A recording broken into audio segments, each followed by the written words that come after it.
नमस्कार, good morning, news India देख रहे हैं आप। मैं हूं आपके साथ पूजा अग्रवाल। नमस्कार, हेलो इंडिया में आपका स्वागत है। मैं हूं आपके साथ गीतू चौहान और बुलेटिन की शुरुआत करते हैं। प्रधानमंत्री नरेंद्र मोदी का जम्मू दौरा। आज 30,500 करोड़ की परियोजनाओं की देंगे सौगात। और जम्मू में पहले एम्स का करेंगे उद्घाटन। यहां पर 48 किलोमीटर लंबे बनिहाल संगलदान रेलवे लाइन का उद्घाटन करेंगे। पीएम की सुरक्षा को लेकर पुख्ता इंतजाम किए गए। एंटी ड्रोन सिस्टम समेत शार्प शूटर तैनात। पीएम मोदी का जम्मू दौरा। आज 48 किलोमीटर लंबे बनिहाल एक्सप्रेसवे का उद्घाटन। पीएम की सुरक्षा को लेकर पुख्ता इंतजाम। जम्मू में पहले एम्स का करेंगे उद्घाटन। बिल्कुल, और देखिए, एम्स का उद्घाटन करने के बाद प्रधानमंत्री नरेंद्र मोदी जम्मू कश्मीर को एक बड़ी सौगात देंगे। 30,500 करोड़ की परियोजनाओं की सौगात आज जम्मू कश्मीर वासियों को देंगे प्रधानमंत्री नरेंद्र मोदी। तो 48 किलोमीटर लंबे इस हाईवे का उद्घाटन होगा। पीएम की सुरक्षा को लेकर पुख्ता इंतजाम। एंटी ड्रोन सिस्टम समेत शार्प शूटर तैनात।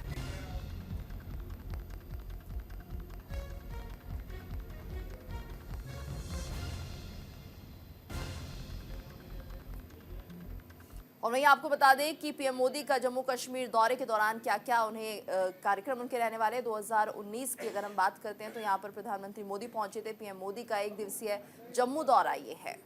तो वहीं मौलाना आजाद स्टेडियम में जनसभा को संबोधित भी करेंगे और संबोधन के साथ ही 30,500 करोड़ की परियोजनाओं की सौगात प्रधानमंत्री नरेंद्र मोदी लोगों को देंगे और शिलान्यास किया जाएगा। स्वास्थ्य, शिक्षा, रेल, सड़क, विमानन, पेट्रोलियम, नागरिक से जुड़ी परियोजनाओं की सौगात देंगे। बिल्कुल, 1500 नवनियुक्त सरकारी कर्मचारियों को नियुक्ति आदेश वितरित करेंगे। ये पूरा कार्यक्रम उनका रहने वाला है। विकसित भारत विकसित जम्मू के तहत लाभार्थियों के साथ बातचीत भी होगी।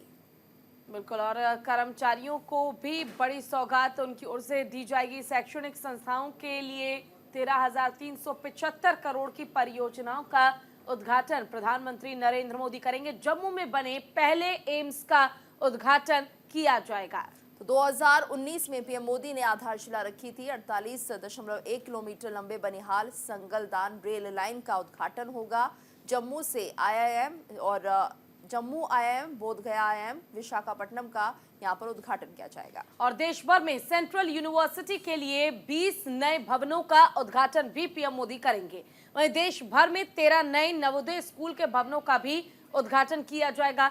जम्मू एयरपोर्ट पर नए टर्मिनल भवन की भी आधारशिला पीएम मोदी रखेंगे। तो जम्मू में common user facility petroleum depot परियोजना की आधारशिला रखी जाएगी। ये तमाम कार्यक्रम रहेंगे जो आज प्रधानमंत्री मोदी को करने हैं और आज जम्मू कश्मीर के एक दिवसीय दौरे पर वो रहने वाले हैं, जिस दौरान ये तमाम कार्यक्रम होंगे।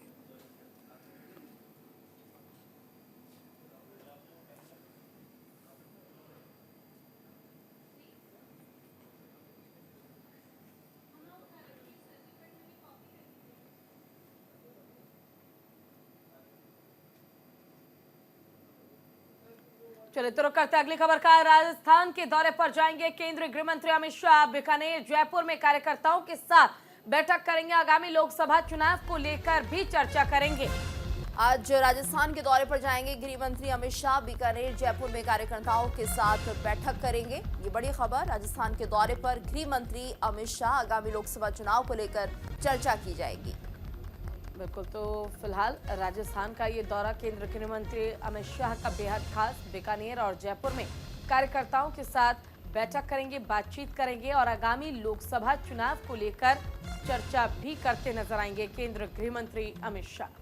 राजस्थान के दौरे पर आज गृह मंत्री अमित शाह। बीकानेर, जयपुर में कार्यकर्ताओं के साथ बैठक। आगामी लोकसभा चुनाव को देखते हुए कार्यकर्ताओं के साथ रणनीति वो बनाएंगे। आगामी लोकसभा चुनाव को लेकर चर्चा की जाएगी। किस तरह से यहाँ पर वोटों का आंकड़ा साधना, इसको लेकर चर्चा की जा सकती है। बीकानेर, जयपुर में कार्यकर्ताओं के साथ उनकी बैठक होनी है। जीत का मंत्र उन्हें देंगे क्योंकि ज्यादा वक्त बचा नहीं है लोकसभा चुनाव में। बिल्कुल, तो लोकसभा चुनाव बेहद नजदीक और ऐसे में आज राजस्थान पहुंचकर केंद्रीय गृह मंत्री अमित शाह कमान संभालेंगे। वो तमाम कार्यकर्ताओं के साथ बातचीत करेंगे क्योंकि देखिए आपको मालूम होगा 2024 यानी कि इसी साल मार्च में लोकसभा चुनाव होने हैं। और ऐसे में अगर हम बात भारतीय जनता पार्टी की कर ले तो बूथ स्तर पर बीजेपी को मजबूत करना ये सबसे बड़ी प्राथमिकता भारतीय जनता पार्टी की है।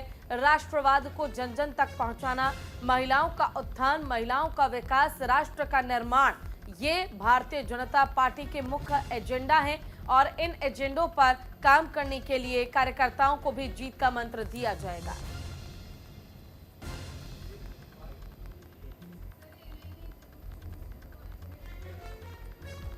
तो आज राजस्थान के दौरे पर जाएंगे गृह मंत्री अमित शाह। बीकानेर, जयपुर में कार्यकर्ताओं के साथ बैठक करेंगे।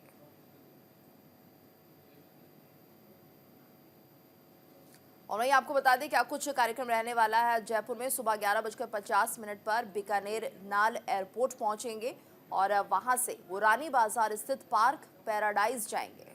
तो वहीं दोपहर 12:10 पर बीकानेर जिले के कार्यकर्ताओं के साथ उनकी बैठक होगी और लोकसभा चुनाव में पार्टी को जीत का मंत्र देंगे, जीत पर चर्चा की जाएगी। बिल्कुल। और दोपहर 1:15 पर एयरपोर्ट के लिए रवाना हो जाएंगे। वहीं दोपहर 2:30 बजे उदयपुर के लिए वो रवाना होंगे। उदयपुर में पार्टी के कार्यकर्ताओं के साथ बैठक होनी है। तो वहीं उदयपुर के बाद जयपुर के लिए भी रवाना हो जाएंगे और जयपुर में कार्यकर्ताओं के साथ बैठक करेंगे। शाम 5 बजे वो वापस दिल्ली के लिए रवाना हो जाएंगे। तो ये कुछ कार्यक्रम जो कि केंद्रीय गृह मंत्री अमित शाह के तय किए गए हैं राजस्थान दौरे के दौरान। और इस दौरान कोशिश ये रहेगी कि कार्यकर्ताओं के साथ वार्ता कर, बातचीत कर, न केवल 2024 लोकसभा चुनाव में, आम चुनाव में भारतीय जनता पार्टी जो 400 पार का नारा दे रही है उसे हासिल कर पाए, बल्कि कोशिश ये भी रहेगी कि पहले से और बेहतर स्थिति जो है भारतीय जनता पार्टी की लोगों के बीच बन पाए। बिल्कुल। और कार्यकर्ताओं को जीत का मंत्र देंगे अमित शाह जब वो राजस्थान पहुंचेंगे।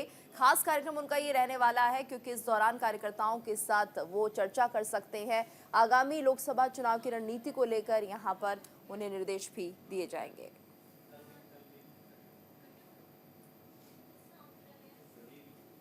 और वहीं यूपी से बड़ी खबर आ रही है। आज होगी राहुल गांधी की कोर्ट में पेशी। सुल्तानपुर के एमपी एमएलए कोर्ट में पेशी होगी। अमित शाह से जुड़े 6 साल पुराने केस में पेशी होनी है। बीजेपी नेता विजय मिश्रा ने दर्ज कराई थी शिकायत। तो आज राहुल गांधी को कोर्ट में पेश होना होगा। 6 साल पुराने अमित शाह को लेकर एक मामला है जिसमें उनकी पेशी होनी है। अमित शाह से जुड़ा 6 साल पुराना केस है। बीजेपी नेता विजय मिश्रा ने दर्ज कराई थी शिकायत, जिसके बाद आज पेश होना होगा राहुल गांधी को कोर्ट में।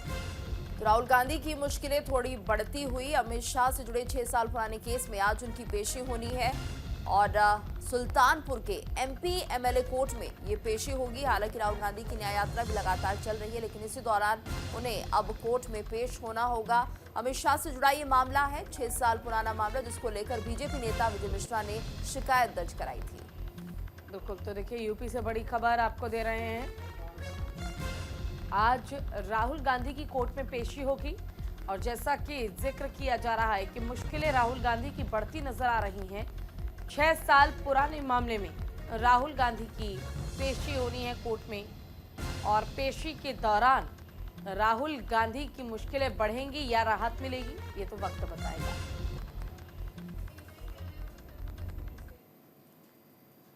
रुक करते अगली बड़ी खबर का। अयोध्या दौरे पर आज धामी कैबिनेट। आपको बता दें कि रामलला के दर्शन करेंगे उत्तराखंड के मुख्यमंत्री और मंत्री। मंत्रियों के साथ हनुमानगढ़ी जाएंगे सीएम धामी। अयोध्या दौरे पर आज धामी कैबिनेट और हनुमानगढ़ी भी जाएंगे। रामलला के दर्शन तो करेंगे ही उत्तराखंड के मंत्री, इसके अलावा हनुमानगढ़ी भी जाएंगे सीएम धामी। बिल्कुल। तो देखिए उत्तराखंड के मुख्यमंत्री पुष्कर सिंह धामी अपने कैबिनेट के तमाम मंत्रियों के साथ अयोध्या जाकर हनुमानगढ़ी में पूजा अर्चना करेंगे। उसके अलावा वो रामलला के दर्शन करने के लिए राम मंदिर भी जाएंगे। तमाम कैबिनेट के जो मंत्री हैं वो मौजूद रहेंगे सीएम पुष्कर सिंह धामी के साथ और सब आज एक साथ मिलकर जाएंगे अयोध्या। पहले हनुमानगढ़ी जाकर पूजा अर्चना करेंगे। प्रभु श्री राम के दर्शन करने के लिए भी राम मंदिर जाने का प्लान है। तो अयोध्या दौरे पर है आज धामी कैबिनेट और सबसे पहले हनुमानगढ़ी में भगवान हनुमान के दर्शन, उसके बाद रामलला के दर्शन करेंगे।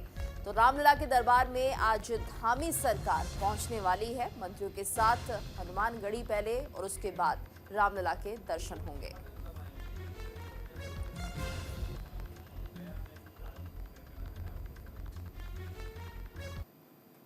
तो रामलला के दरबार में धामी सरकार पहुंचने वाली है और सीएम धामी अपने मंत्रियों के साथ अयोध्या जाएंगे। सुबह 9 बजे देहरादून एयरपोर्ट से वो रवाना होंगे। बिल्कुल, और सुबह 10:30 बजे अयोध्या पहुंचेंगे। सुबह 11:15 पर हनुमानगढ़ी में पहुंचकर प्रभु श्री हनुमान की पूजा अर्चना की जाएगी। हनुमानगढ़ी में पूजा के बाद रामलला के दर्शन करेंगे और करीब 4 घंटे तक सीएम धामी अयोध्या में रुकेंगे। तो ये उनका कार्यक्रम है। दोपहर 2:30 बजे की अगर बात करते हैं तो देहरादून के लिए वो रवाना हो जाएंगे।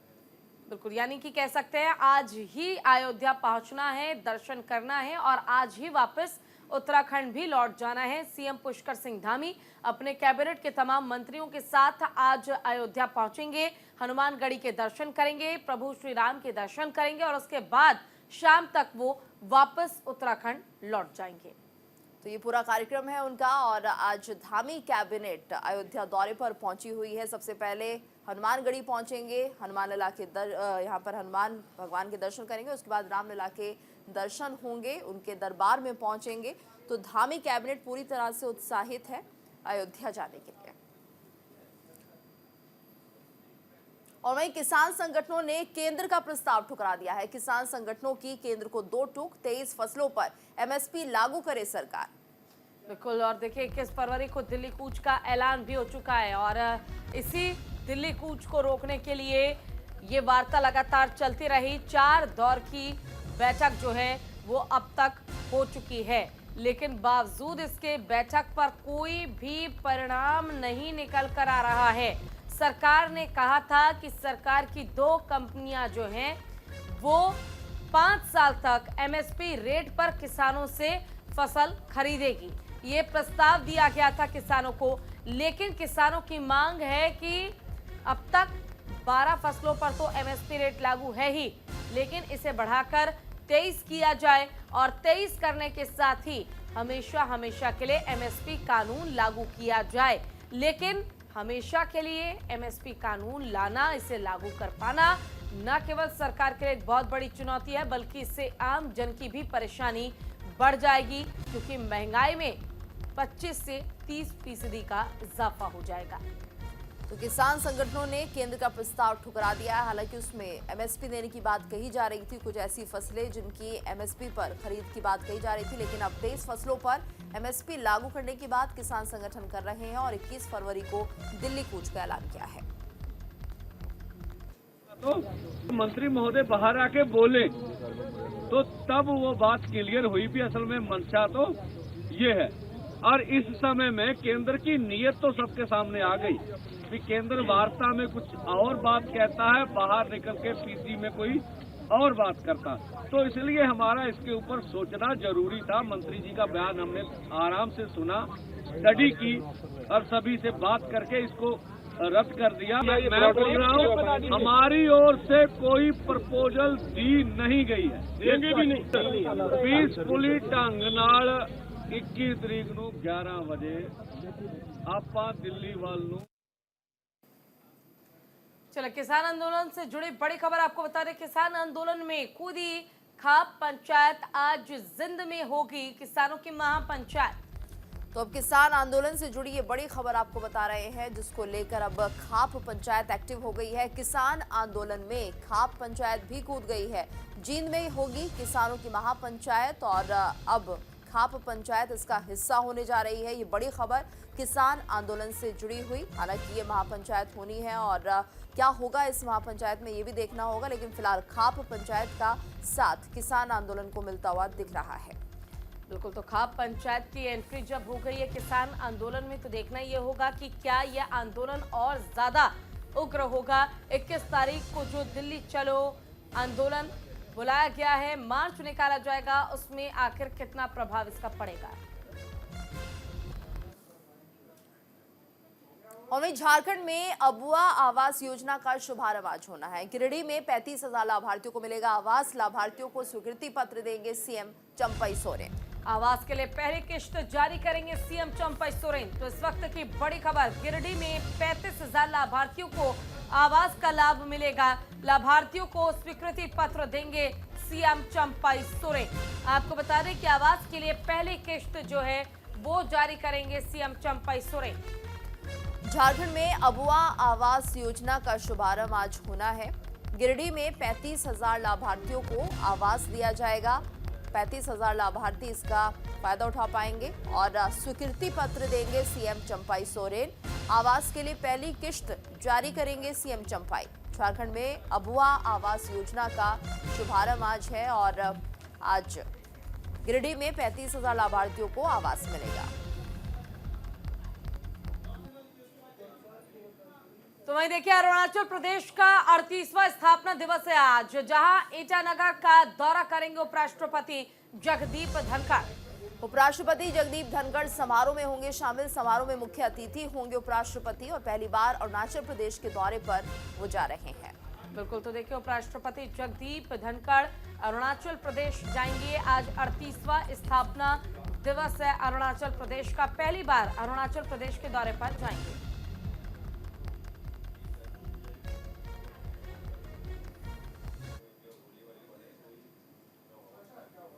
विशाखापट्टनम में भारतीय नौसेना का अभ्यास, 9 दिवसीय अभ्यास का दूसरा दिन आज है और 51 देशों की नौसेना इसमें हिस्सा ले रही है। तो वहीं 27 फरवरी तक चलेगा नौसेना का अभ्यास। विशाखापट्टनम में भारतीय नौसेना का अभ्यास लगातार जारी है। 9 दिवसीय अभ्यास का आज दूसरा दिन है।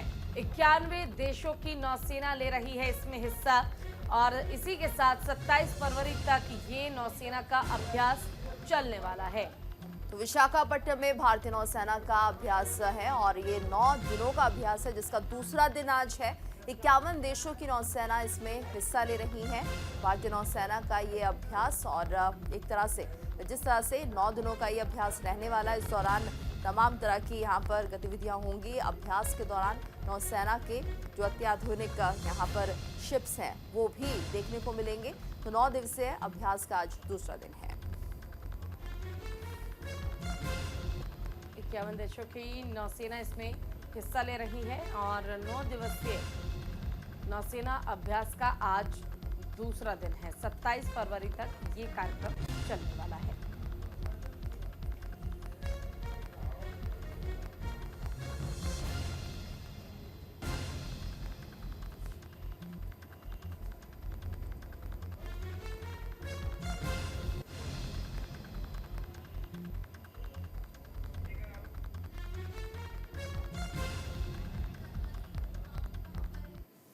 तो भारतीय नौसेना का ये सबसे बड़ा नौसेना अभ्यास है जिसका नाम मिलन दिया गया है और विशाखापट्टनम में सबसे बड़ा नौसेना का सैन्य अभ्यास युद्धाभ्यास का मल्टीलैटरल नेवल एक्सरसाइज मिलन 2024 जिसकी शुरुआत कल हुई थी, आज दूसरा दिन है।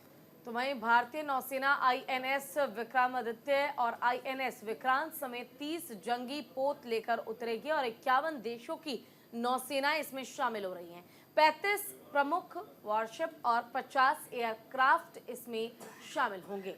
नौसेना अभ्यास मिलन 24 का 12वां एडिशन 27 फरवरी तक ये नौसेना अभ्यास मिलन चलेगा। 24 फरवरी से 27 फरवरी तक सी फेज का आयोजन किया जा रहा है।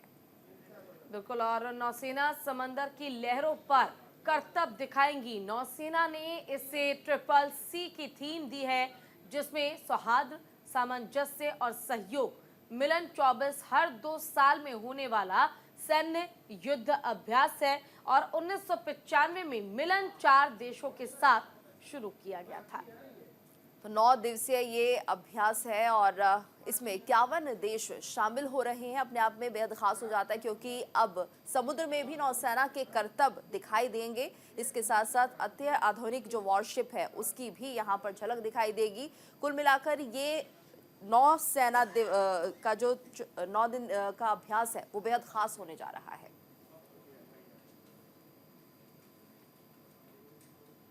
और इसी के साथ इस बुलेटिन में फिलहाल इतना ही। रुकेंगे एक ब्रेक के लिए, ब्रेक के बाद खबरें जारी है।